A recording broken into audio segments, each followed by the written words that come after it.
Music by Little Red Family.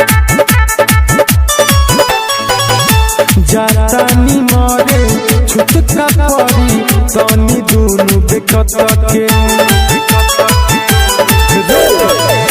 जातानी मरे छुटका पड़ी तनी दुनु बेकत के प्यार सुन कइले कइले जिंदगी से हमारा हटके जातानी मरे छुटका पड़ी तनी दुनु बेकत के जातानी मरे छुटका पड़ी तनी दुनु बेकत के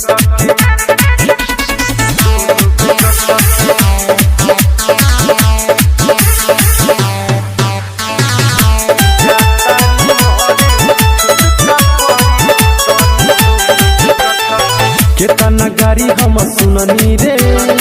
तोरा के तो फसावेला इतना अब सुन रोइले केहू न बाटे हसावेला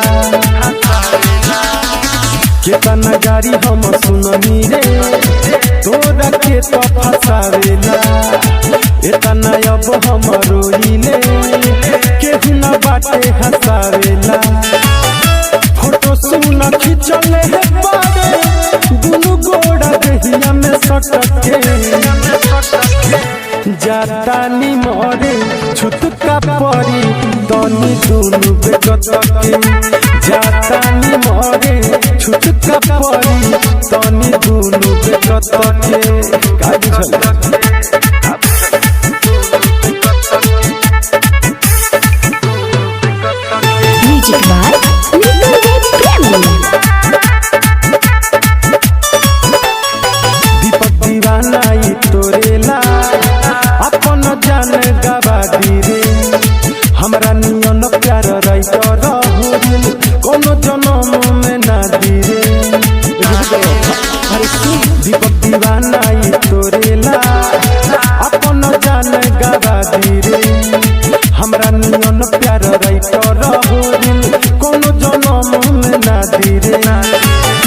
कमलेश्वर राज से बड़े बात करत ते अलबत के जातानी मरे छुटका पड़ी तनी दुनु बेकत के जातानी मरे छुटका पड़ी तनी दुनु बेकत के